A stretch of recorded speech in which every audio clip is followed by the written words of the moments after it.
Welcome to the Experimentation Edge, where product managers, data scientists, and engineers talk about how they make smarter decisions. I'm Ashley Stirrup, the Chief Marketing Officer for GrowthBook, and in each episode, I'll sit down with an executive to unpack how they use experimentation and A/B testing to make better decisions. This show is sponsored by GrowthBook, the open source experimentation platform leader. Now let's jump in and get started with our next guest. Today, we're excited to talk to Raj Mehta. Raj runs product and technology for Moxie Pest Control, which when you're thinking digital, you don't necessarily think pest control, but Raj is doing a lot of exciting things to bring technology to a more traditional business. They have over 9,000 calls every day into their call centers across Arizona and California. So it's rife with opportunities to apply technology. So Raj, welcome to the show. Thank you. It's great to be here and nice to meet you as well, Ashley. Thank you. When you joined, you're really starting from square zero in terms of technology, really bringing all these things in for the first time for the business. What were some of the first things you did in order to lay the foundation so that you could understand your customers better and help create better customer experiences? So when I first joined Moxie, I looked around and I was amazed with how the business was running. And 90% of the operations were running just in spreadsheets. It was fascinating to see how everything was even working in the first place. So we were using a lot of different systems for phone systems, monitoring our field, using like fleet surveillance technology and things like that, a couple different marketing softwares.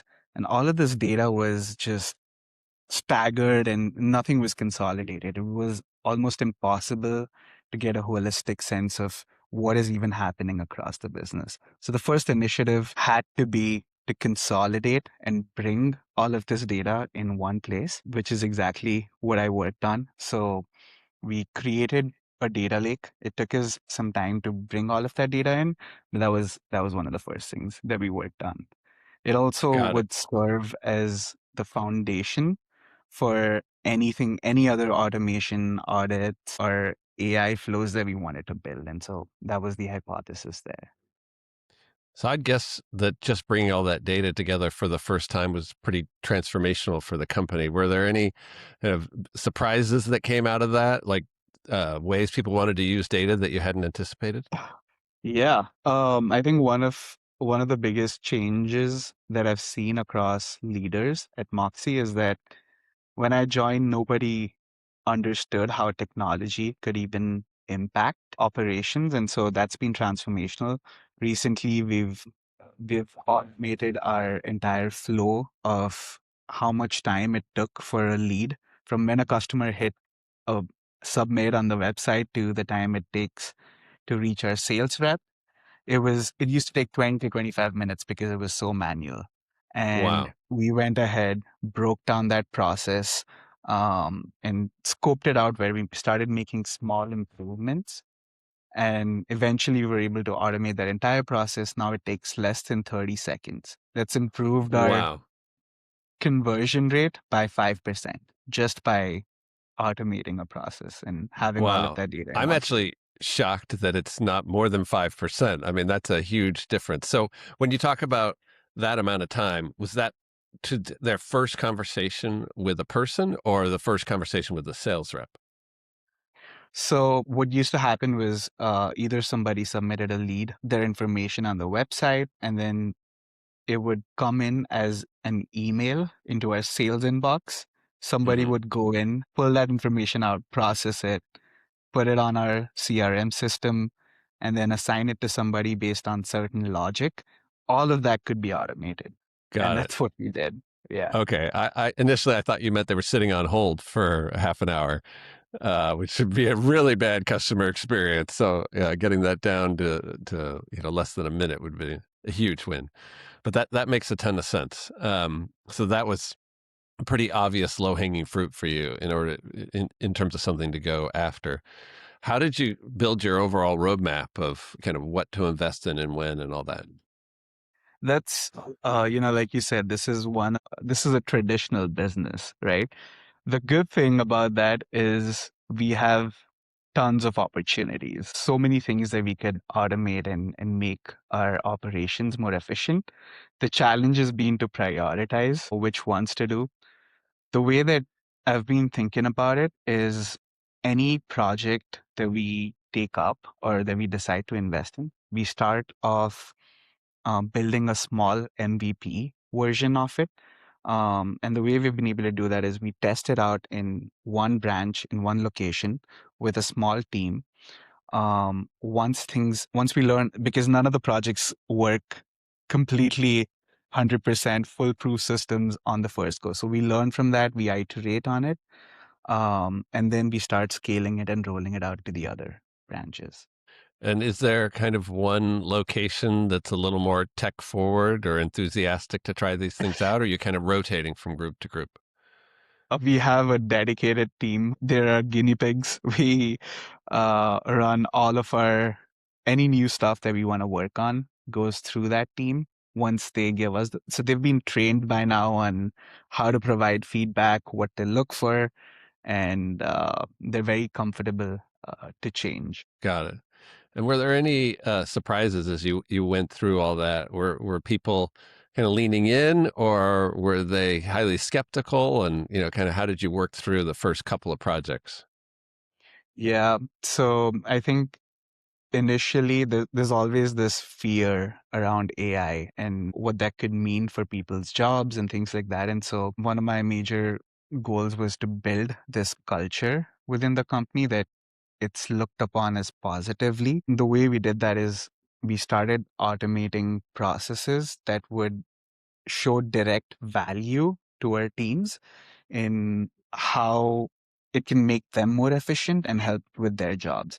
And so that's the narrative that we've been constantly communicating with everybody here. So your pitch is you're investing in growth versus just efficiency and cutting jobs. Yes, that's right. Yeah, And that's exactly what we're doing too.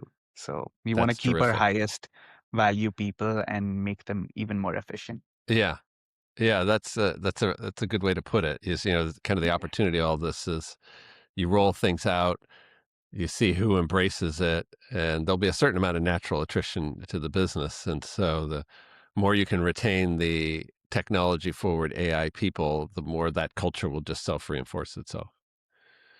That's Speaking of true. AI, how has your journey with AI gone? I'm sure you've tried out different things, and some have worked and some haven't. I know you've gotten some great wins, but I'd love to hear about kind of how you even started to explore it.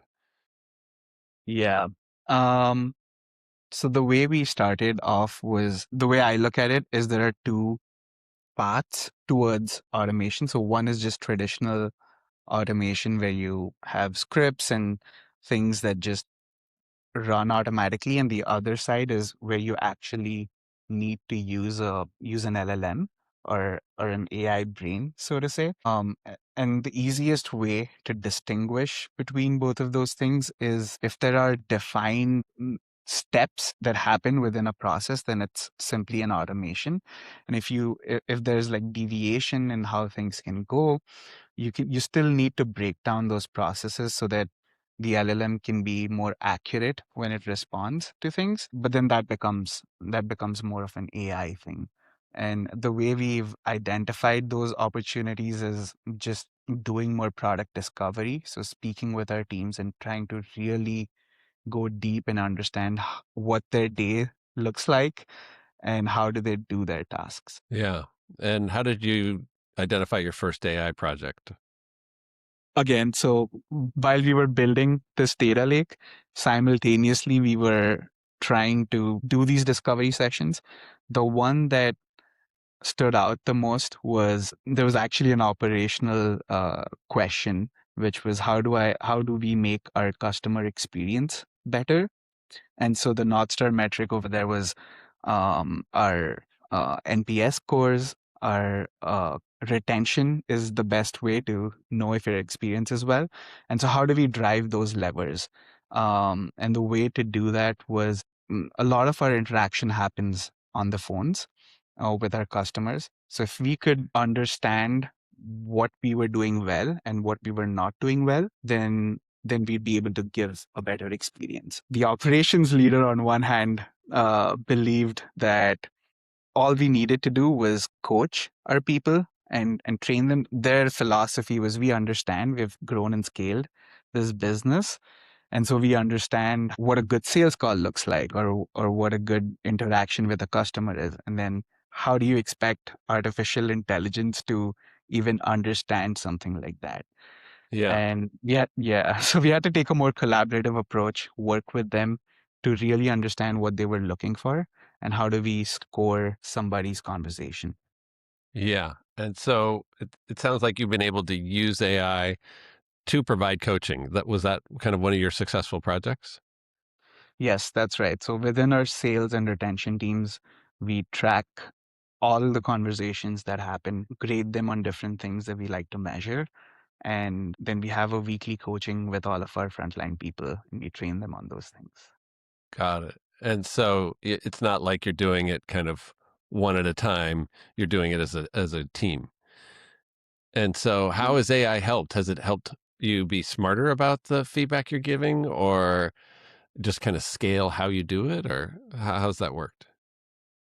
I think both things. It's really hard to, when you're managing 10 to 15 people, like per leader, to have to go and listen into 5 to 6 phone calls. Each conversation is 6 to 7 minutes long. That's just a lot of time that goes into that. And so with a tool like this, we're able to, one, track across all of the calls. AI can evaluate all of the phone conversations and give us a high level picture. And then we're also able to go deeper into specific 2 or 3 calls that were good, that were not good, and then find the common themes where a representative can improve on. So Yeah. And were there certain themes that kind of jumped out through the AI training? Like, I could imagine that there would be some around product knowledge, some around kind of just having building a good rapport with the customer, probably some on sales techniques. Like, how did you break those out, and what kind of jumped out? yeah, so our sales manager is very tech forward. He has a sales playbook which he worked with us to make sure that we're tracking every single metric on his playbook. And so often before a tool like this, a lot of the leaders would just listen into conversation, and it's not even necessary that you you might have hit all of your goals on that playbook, or you would have hit or missed a few, and you didn't get the whole picture. And so something that came up often was even something as simple as, did you take the customer's name 3 times in the conversation? And did you actually build a meaningful relationship with this customer or potential customer?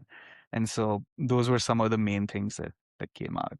And then we had another one, even a similar one built for our retention. And so similar concept, but on the other side. Yeah. Well, it sounds like an obvious win there is just the ability to score every single call, which, given that the kind of depth it sounds like they had in a playbook, like I would think it would be very hard for a manager to actually score people on the whole checklist and actually listen to the call and really be able to provide good feedback. Yeah. And so Yeah, then that would free up the managers to focus more on the coaching, knowing that they could look at the score at the end and say, oh, and you missed step 7 in the process too, or something like that. exactly. You got it exactly right. Because when you have so many people within your teams, it's how effectively can you even coach or listen into all of those conversations? Yeah, right. You're not even getting to all the calls, and even the ones you get to, it's hard to do as good a job as you could if you're AI assisted. That's true. Have you been able to see an improvement in terms of call conversion rates?